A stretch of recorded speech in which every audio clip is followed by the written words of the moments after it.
Hello, am I visible and audible? Am I clearly audible? Can you see me, hear me clearly? Hi, Ramesh. Can you just confirm you can hear me, see me? Hello. You can see me and hear me clearly? Yes. Good morning. Good morning. Good morning. Great. So we'll begin our session for today. Okay. So let's just come upon the mat, sit comfortably. Yes. Keep your back and neck straight. And when you feel ready, very gently close your eyes.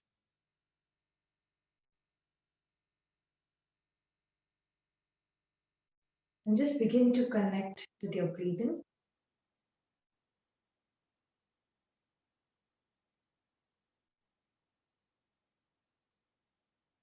Start connecting with the natural flow of the breath.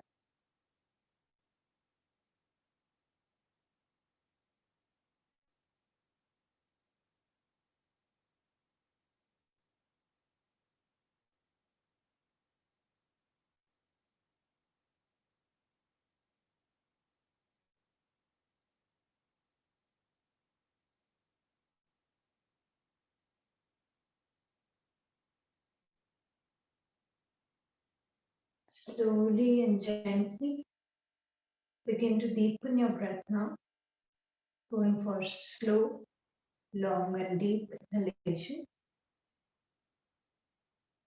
Slow, long and deep exhalations.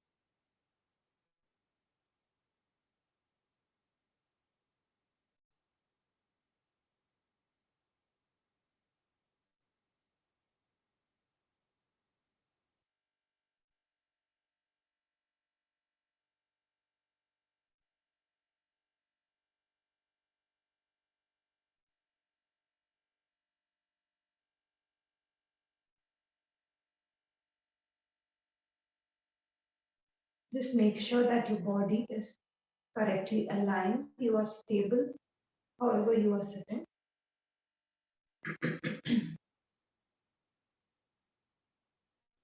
Back make sure to remain straight. And just focus on deepening your breath.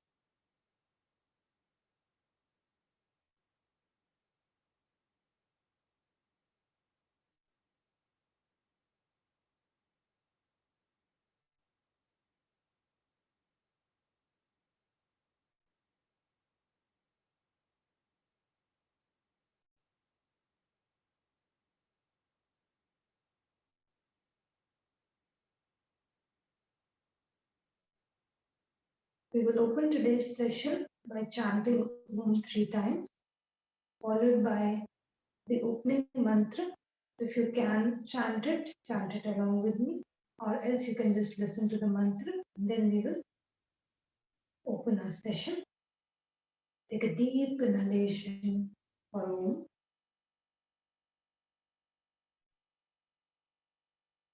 Om.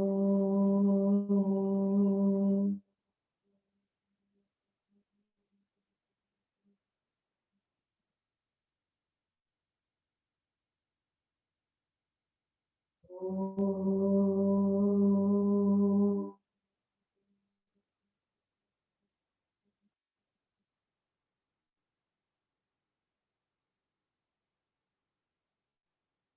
Om.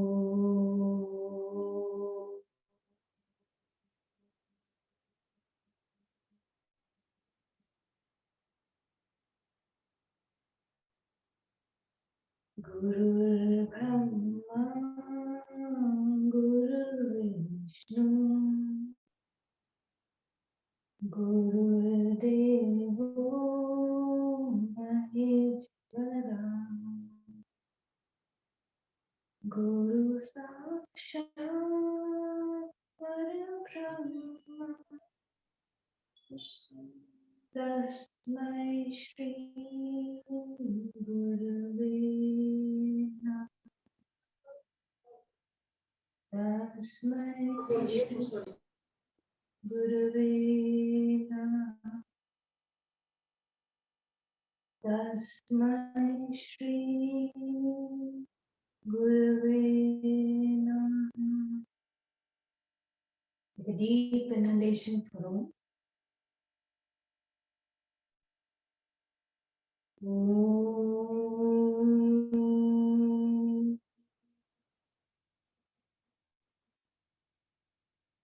Shanti. Shanti. Shanti.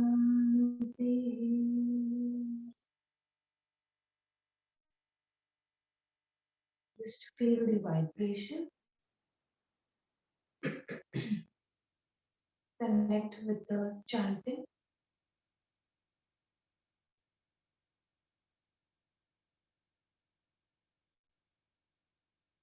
Join your palms together. And now begin to rub your palms together.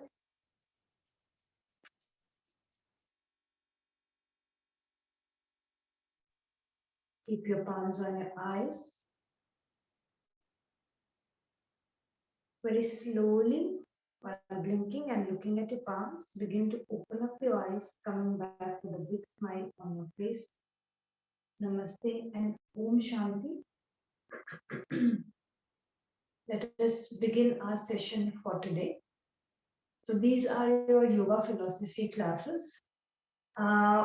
Whatever you are doing in all of the other classes, that those things have a basis, a background to them. Okay, and that background, where these practices are coming from and what do these practices really mean, this is going to be covered in the yoga philosophy classes. So you will understand why you are doing what you are doing in all of your other classes, right? These classes will also help you to change the way in which you do your regular practices. Okay? So means if you are doing asana practice, suppose you have been doing asana practice for some time, so you would have some other target in mind. But yoga philosophy classes will just nudge you in the direction in which the practices should go, right? Where for what reason these practices were created. So this knowledge will help you to redirect your goals, will help you to redirect your vision so that you are more in alignment with the final goals of yoga.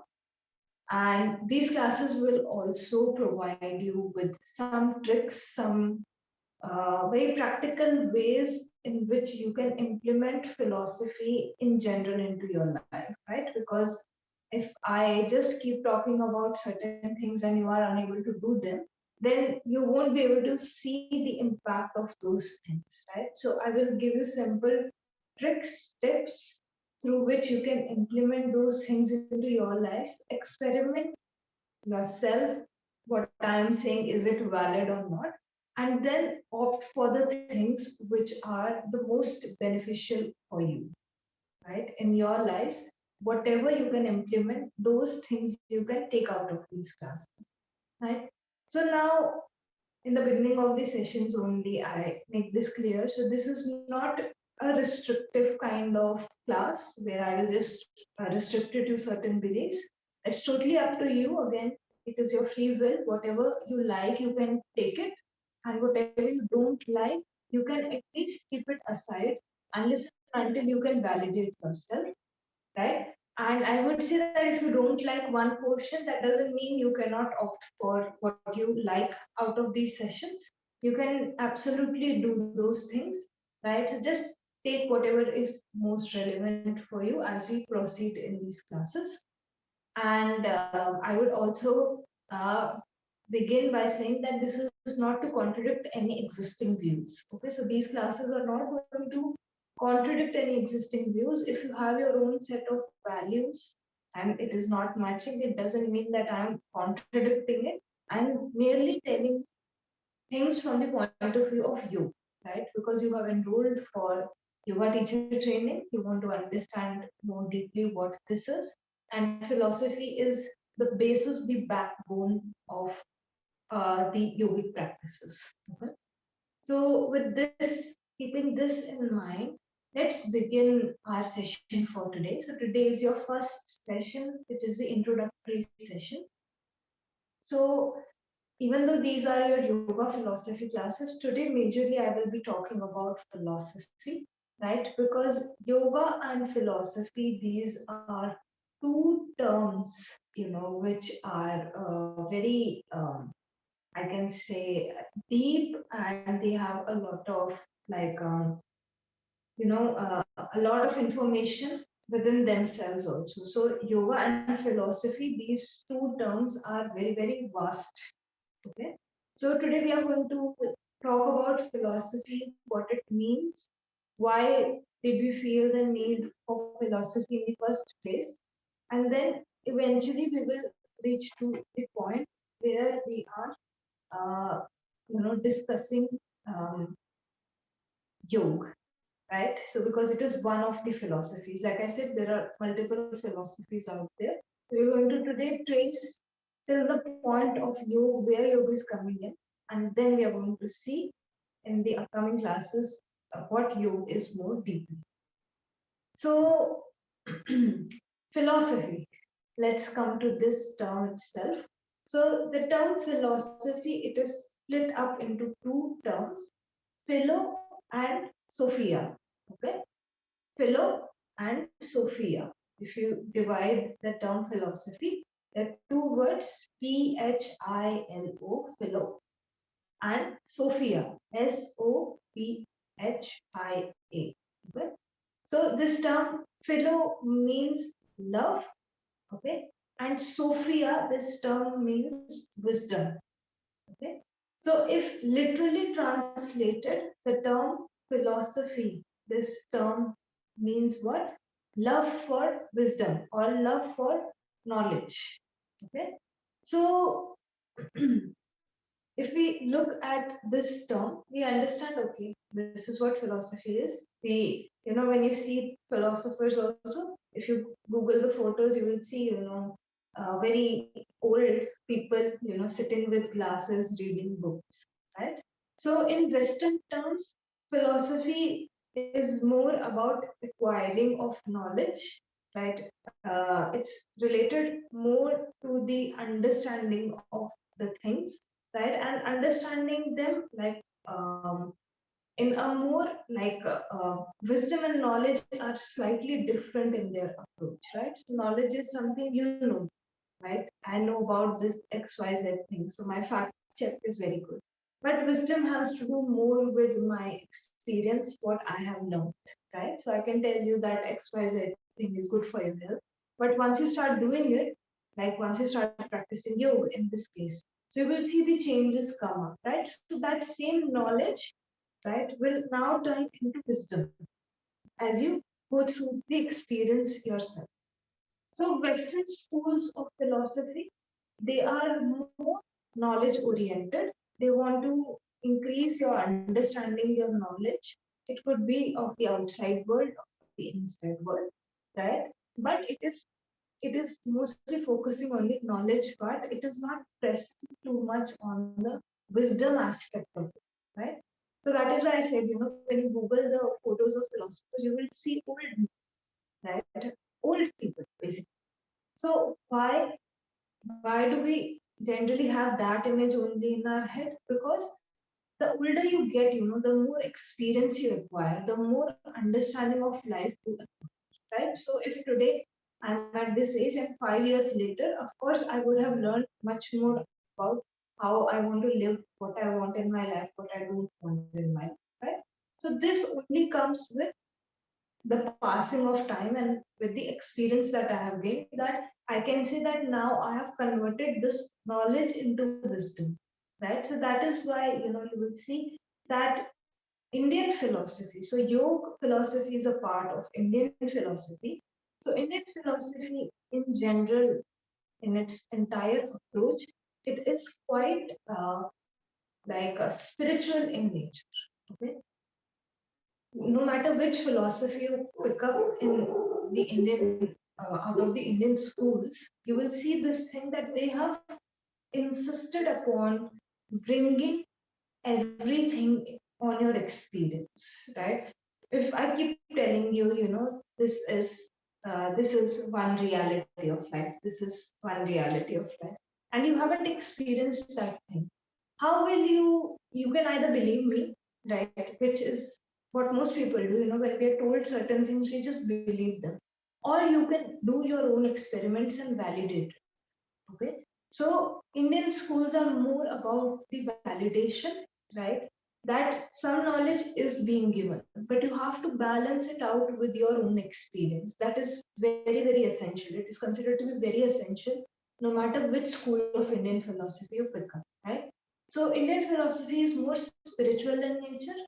And by spiritual, I mean it has certain targets, certain goals for doing certain practices. Okay. So the goal is not just to attain more flexibility, or the goal is not just to increase your strength. The goal is much more beyond that, right? And that is what we are actually going to understand in our classes, right? So philosophy, this term overall, comes up in its wisdom aspect when we talk of Indian philosophy. Now, if you look at Indian philosophy, again, there are multiple schools, but I want to come down to first the Indian term used for philosophy. Okay, so in English we are saying philosophy, but in Sanskrit or Hindi we call it darshan. Okay, Darshan, darshan. Okay, so now when one word is translated from one language to the other, it loses some of its sense when it is translated to the other language. In this case, darshan got translated into philosophy. Okay, so when I come down to this term darshan, so the scope, the understanding, this much explanation is not required. Why? Because the word has the ability to capture the thing that I am talking about. Okay. So darshan, this term is coming from the root word drishya, D-R-I-S-H, drishya. Okay. And drishya, this term means to see or to observe. Okay. So now you need to understand, as soon as we are also in philosophy also we are trying to observe or see something. But as soon as I say the term darshan, the observation, the object of observation directly shifts to something which cannot generally be observed. Okay? So, what can I observe easily? All of the things that are around me, right? I can say that I can see my own body, right? This is observable, right? Right now the phone is in front of me, and you can say there is this entire room that I'm sitting in. Maybe where you are sitting, you can see certain things around you. So those things are very, very easy to observe, all right? But when we use the word darshan, we are talking about the things that cannot be observed so easily, right? Like the mind. If I ask you to observe the mind, do you think you can observe it? Right? Can you see it? Can you tangibly see that thing? So of course you cannot, right? Your thoughts. Can you tangibly see the thoughts? No, you can, right? So when we use the word darshan, we are actually trying to observe something which cannot be that easily seen, right? So to begin with, on the surface level, you can say your thoughts, your mind, you are trying to observe that thing, how it is functioning, and slowly you are trying to connect with the more subtle realities. All right, you're trying to observe them, and that is why when we talk of the term darshan, we also have two other things. All right. So one is the person who is observing. All right. So suppose I am observing. Okay. So I'm observing something. So I become the observer. Right. Then there is something I have to observe.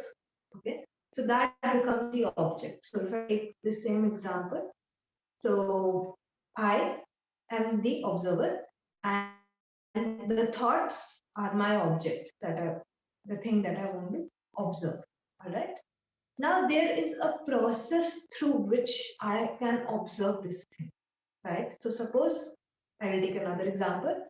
Right now, you see I'm wearing glasses, right? So when I want to observe something, when I want to see something, if I remove my specs, my eyesight is not supporting seeing that thing, right? So if I remove the glasses, then my eyes or me, I am trying to observe, and maybe the phone in front of me, I'm trying to observe that object, all right? But I'm not able to clearly see the object. Okay, so what I do, I pick up my glasses and I wear them, and now everything is clear to me, and I can see everything around me clearly. All right. So this tool, this thing, this process, which is allowing me to observe the object that I want to observe, this process is what darshan is. All right. So in our earlier example, I am the observer, the thoughts are my object, and darshan. Okay, if you talk of yoga darshan, if I take the example, so yoga is telling me you observe your thoughts in this way. Okay, then you will be able to clearly see what is the nature of the thoughts.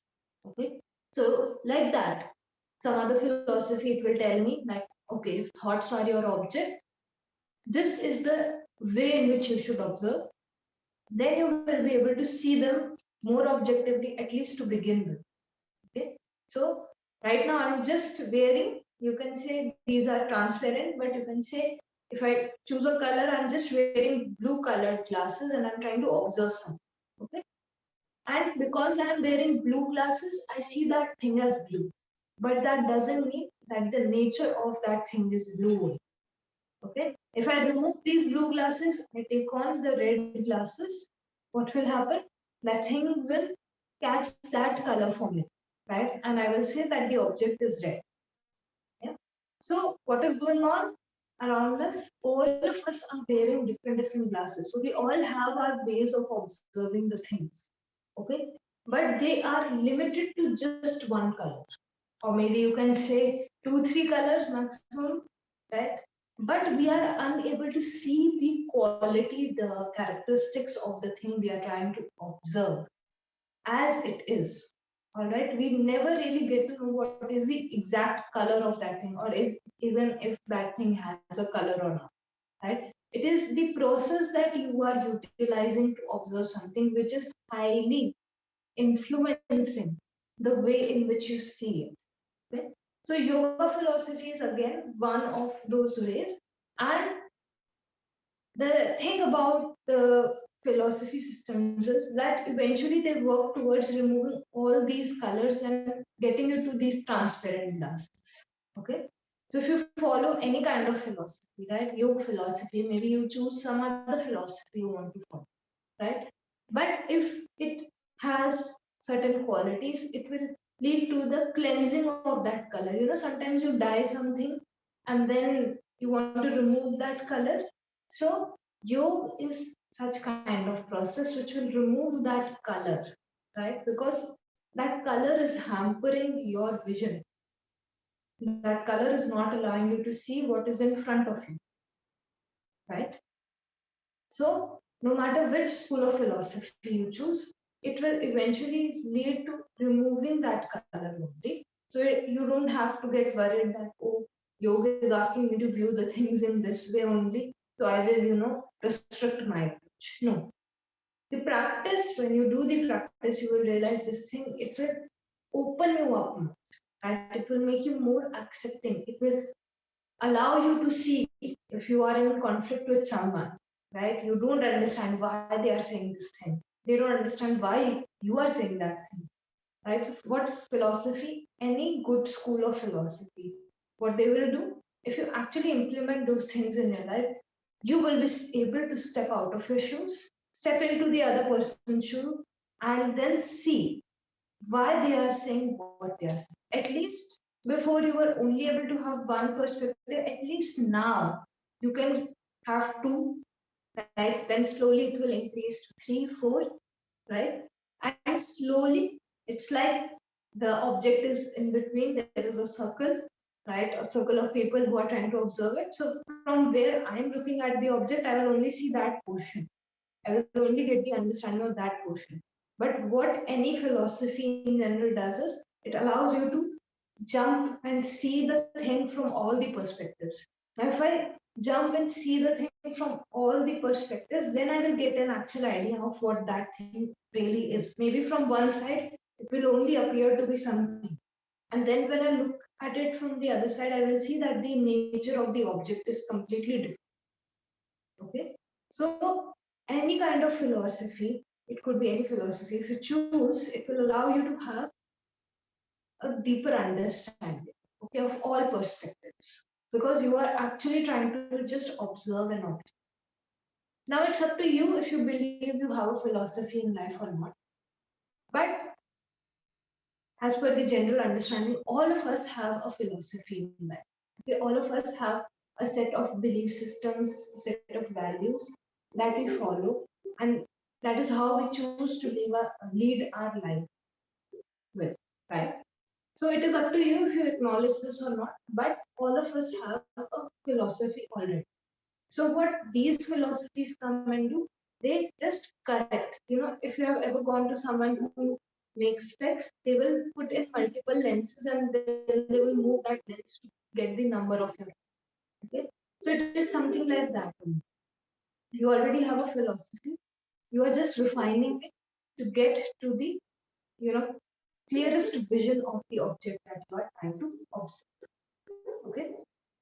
So now Indian philosophy, coming to Indian philosophy in general, it has been divided into two major branches. One is the orthodox school, and the second branch is the heterodox school. Okay. So now to understand the difference between both these schools, you need to understand this thing that there is a basis for all of this knowledge. Okay, so in India, the oldest scriptures from where everything is coming out, all the Indian philosophies are somewhere or the other coming out from here only, like either trying to accept them or trying to go on your own path. But somewhere the basis, the foundation is formed by the Vedas. Okay, so they are considered to be the sourcing, the main source of information. These are considered to be. Vedas are nothing. These are books, okay, of the um, reality, right, which was generally observed, and then this thing was written down, or when it was experienced, it was written down. You can understand it in this way, right? So there are four such books overall. Vedas are Vedas. Okay? So these books, they form the background. Okay, and the orthodox schools, what are they doing? Our first branch, which was orthodox schools, they are accepting whatever has been said in this foundational text or this base text. Okay, they are saying whatever is stated in them, it is correct. Okay, and then they are coming up with their own understanding and their own practices, right, to reach a goal. And what is this goal? The ultimate freedom. Okay, so you don't want to be free from one of your sorrows or two, right? You should aim higher. Now you are in yogic practices, you can aim higher, right? You can be free from all of your sufferings. Okay, and that is what your philosophy is. It is the process through which you become free from all of your sufferings. Okay, so when you like come to the orthodox schools, they are directly accepting the Vedas, whatever is being said, it is true, and then they are giving their own understanding, philosophy on this thing. Right? Now, what the heterodox schools are doing, the heterodox schools are not validating the information just like that. Okay? The heterodox schools are not neglecting also. Okay, they are not accepting, they are not neglecting what has been said in the Vedas. They are saying that you keep practicing and you keep seeing what is happening with this knowledge. All right. If it is supposed to be true, through these practices, you will experience the reality and the truth of it. And if they are not, then also it's fine, right? So what they are doing, they are not accepting the Vedas, nor are they rejecting. So one place we have Orthodox schools, one place we have heterodox schools. Now, when you come to the Orthodox schools, we have 6 schools. Okay, in Indian philosophy, we have 6 schools in Orthodox and 3 schools in heterodox. Okay, so in the Orthodox schools, there is a pairing of two schools. Okay, if you see, you will generally find all the 6 names not written like this, but as a pair. All right, so I will take the most relevant one for us, which is Sankhya and Yoga. All right, so like this, you will find the others as well. So I will not name them because that we are not going to focus on them. But if you generally also type on Google, you will find all the other schools as well. 6 Orthodox and 3 heterodox. All right. So the most relevant one for us is Sankhya and Yoga. So now you can see in Indian philosophy, it is already coming under the head of the Orthodox school. So Yoga philosophy directly it's accepting whatever has been written in the Vedas as it is. All right. First thing you have to understand this. Now, second thing is why is this pairing done? Right. So you will see the pairing of Nyaya and Vaisheshik when Sankhya Yoga, right, like this. So this pairing has been done because one school is giving the deep theory, all right, the deep understanding of the components, right, how the components are viewed, are divided, what is the reality according to that school, right? So it is trying to view the things in a certain way, all right? So, and then the other school which is attached with it, it is giving the practice, okay? So if I look at this example only, Sankhya, SamkhyaY. You can write this. This is very important. And even though we will not talk about Sankhya philosophy, if you want to understand Yoga philosophy more deeply, I would highly recommend that you also study Sankhya philosophy. Why? Because you will. There are so many things in Yoga philosophy which are again directly accepted. Um, Yoga philosophy is directly accepting those things from Sankhya, right? So it's not questioning. It's just saying that okay, this is true, and on this basis, I will give the practice. Okay. So if you want to understand yoga more deeply in the future, right after your classes end, so you can first deeply study yoga philosophy only, and then as a way to more like to gain a more detailed understanding, you can also go ahead and study Sankhya. You will understand why certain things have been said in yoga. So Sankhya is deeply giving the theoretical background. Okay? It is giving the understanding of how each and everything is, what is its nature. And then when you come to yoga philosophy, you see the practices that you can do on the basis of this understanding of the objects, right? So Sankhya like divides the things into certain number of uh, subdivisions. So yoga is directly accepting this thing, and then it is saying, okay, so from this point of view, let me give you the practices that you can do so that you can come to the point of union. Okay, yoga literally means union. So we will talk more deeply about the meaning of yoga in upcoming classes. But just generally trying to make you understand the pairing, why the pairing has been done. Okay? And then you will elaborate on all the things that you can do so that in alignment with Sankhya philosophy, you can reach the final goal, right? So the understanding, the path, it is different according to different philosophies, all right? So like this, if you move to the heterodox schools, one of the most famous schools throughout the world, okay, is the school of Buddhism, all right? So the Buddhist philosophy, it is a part of the Indian philosophy, and now you can see it is coming under the heterodox schools, right? So heterodox is doing what? It is going to validate the information on its own. It's not going to say that, okay, whatever the Vedas has said, it is true, nor is it denying that. So what it is doing? If you go ahead, if you read any of the teachings of Buddha, you will see that he has greatly emphasized on the practice. All right, the practices that he has given, he has greatly emphasized on them. And Buddha was one of those people who said this thing that if somebody else is saying a certain thing and it is not, you have not experienced that, that information is not true for you. All right. So suppose I keep telling you, the maybe everything is changing all the time, right? But you have not experienced that thing. Okay. So this is false information, right? This is not true for you unless and until you reach a point where you experience this empowerment. All right. So heterodox schools are very, very practice oriented, and they have given their own set of understanding and their own set of practices which one can do to validate the information. All right. So they have, of course, provided their own set of information, but they are also balancing it out with the practice simultaneously. All right. So, like if you talk of Charvak, so Charvak philosophy has also become very famous, especially in today's world. So Charvak is more about materialism, that you know this is the only reality this there is, this observable world.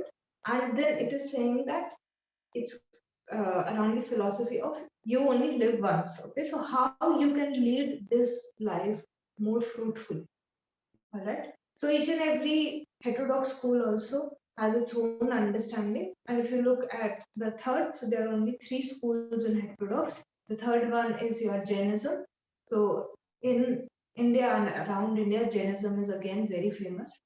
But you have to see this thing that again Jainism, if you see the practices, they have kept the practices such that they are imbibed in the daily life, right? In terms of their food, in terms of however they conduct themselves, it is imbibed in their day-to-day life, whatever they are practicing, right? So these are the two divisions of the Indian schools. You can go ahead, you can do your own research, right? But we are going to only discuss yoga philosophy in the upcoming classes.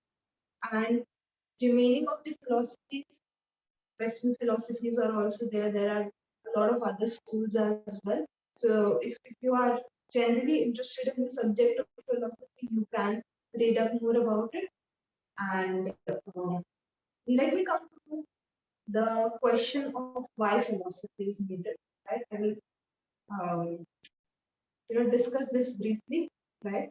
So what is the need for philosophy in general? Let's come to this.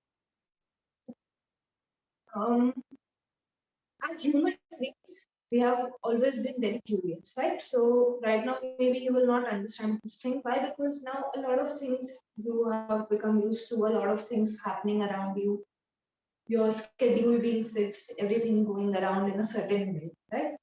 But when you go to some place new, or when you are put in a situation which is very new to you will observe this thing that you become very, very curious. You want to gain an understanding of what is there, right? What is this thing? What is that thing, right?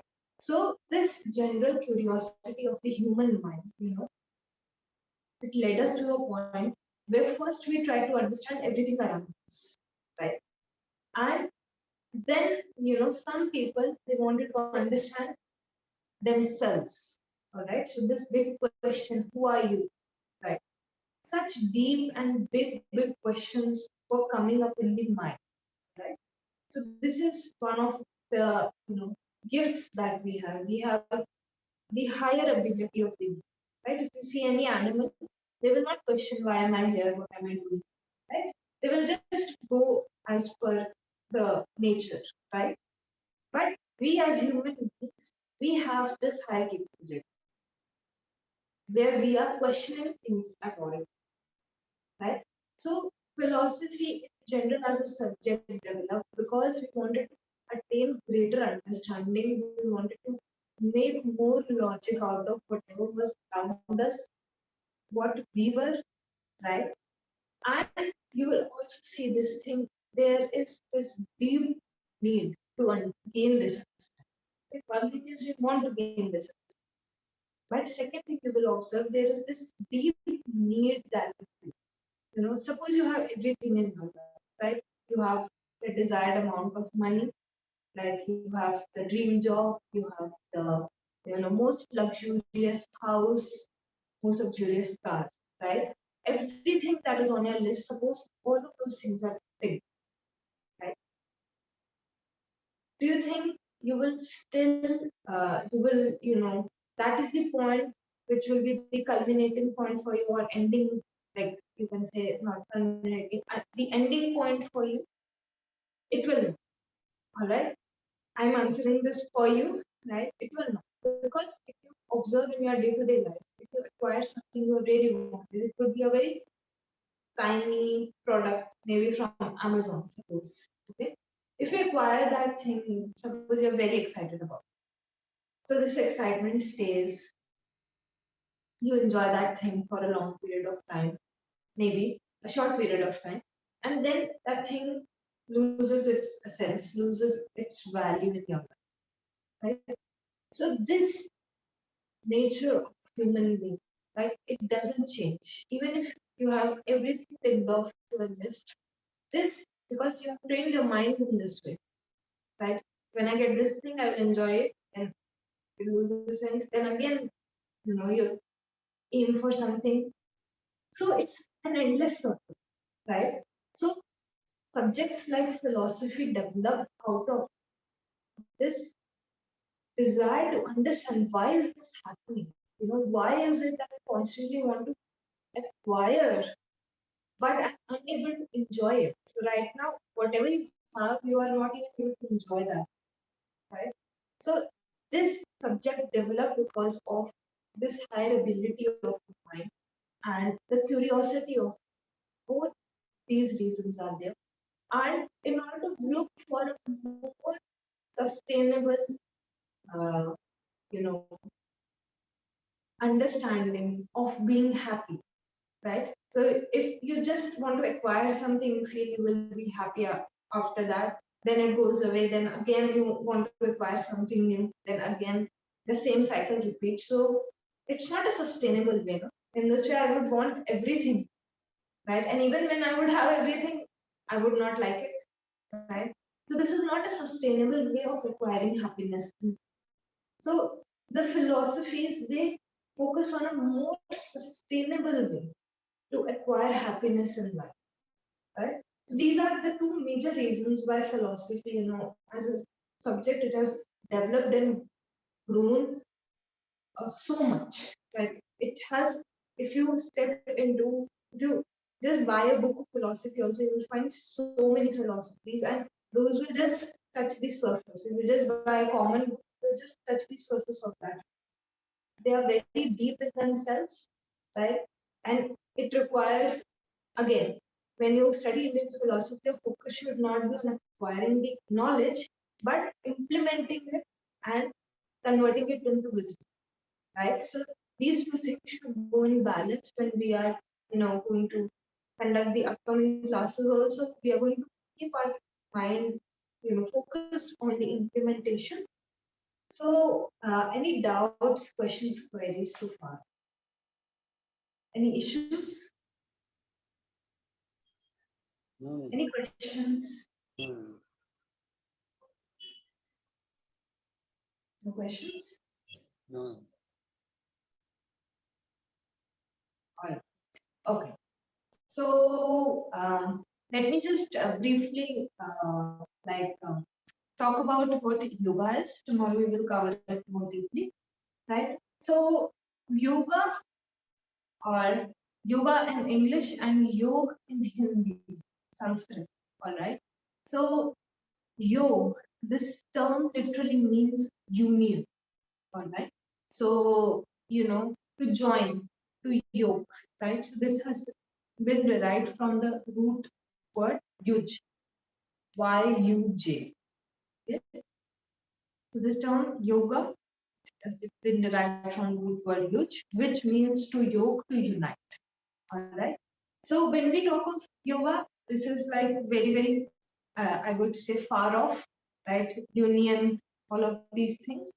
But I can say that in a common understanding, you can say yoga is nothing but harmonizing yourself. All right, harmonizing yourself in the universal terms rather than in the specific terms. So specific meaning like suppose the Indian society has certain standards set. You have to do this by this age, right? Very common thing. So this is what this is like somewhere developed by all the people who are existing, who are living, right? But if you look at the universal things like nature, you know, so you harmonize yourself more with the nature, right? Like when it is morning, you wake up. When it is night, you sleep, right? So this is also harmonizing yourself with that, right? So I would say that for us, a more understandable way to comprehend what yoga actually is harmonizing ourselves with the ultimate realities, right? So we will discuss more on this. What are these ultimate realities? What, how is the process of yoga working in the upcoming classes? So we'll just close today's session then. We'll chant the Shanti mantra. So if you know the Shanti mantra, you can go ahead chant with me, or else we will. You can just listen to me, and slowly you can begin to pick it up. And then we will just sit for a while and just observe our breath. Okay, so finally we will sit for a few minutes and just observe the breathing as it is, and then we will close the session. So wherever you are, just sit comfortably. Keep your back and neck straight. And when you feel ready, very gently close your eyes. Just start connecting with your breath.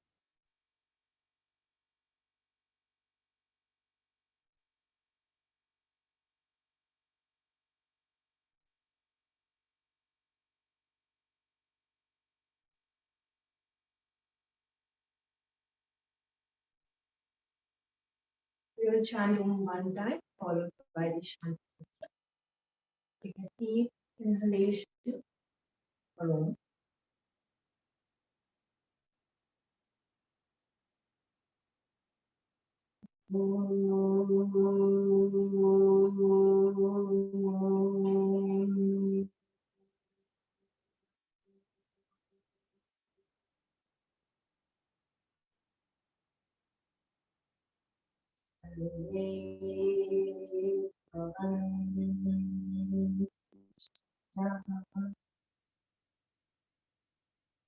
Sarve santu nira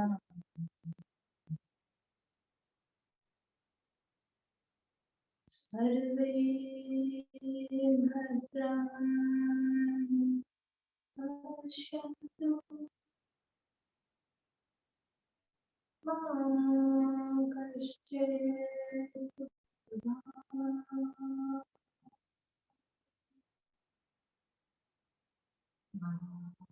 kaschet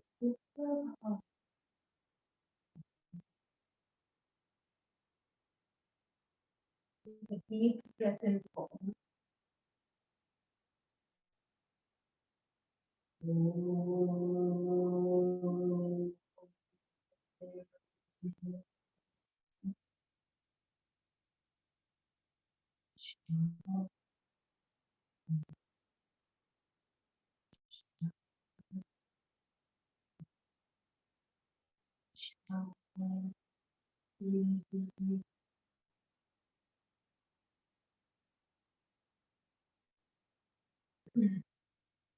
feel the vibration, feel the impact of chanting.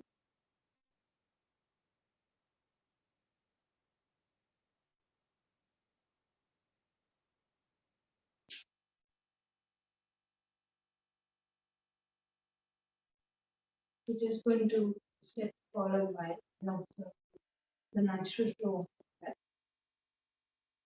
Make sure that your back and neck is straight. Eyes are gently closed.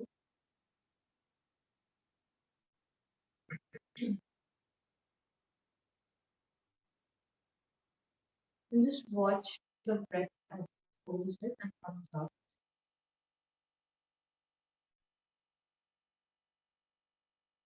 Make no changes, simply observe.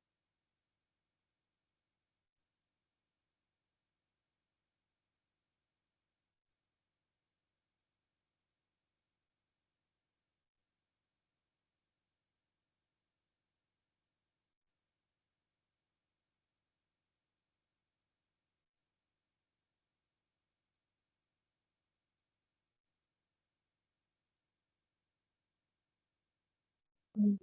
Each and every time the mind wanders, they gently bring it back to the people.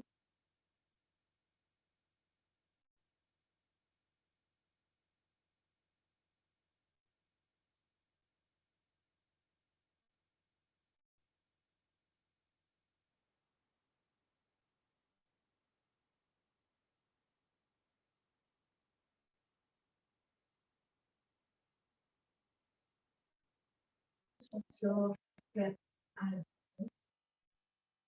being aware of each and every breath.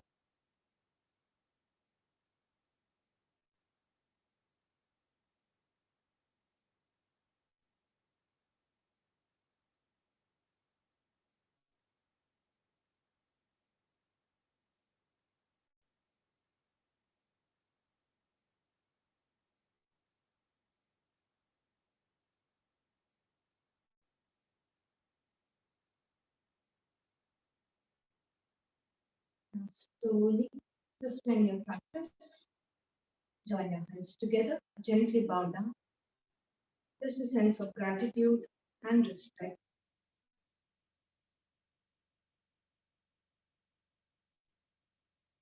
Begin to rub your palms together.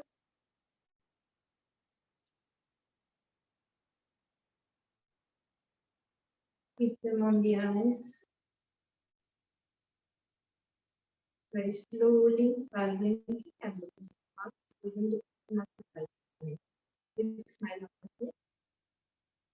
Om Shanti. Namaste to everyone. I will see you in the afternoon for your pranayam class. So take care. Bye bye. Thank you, Miss.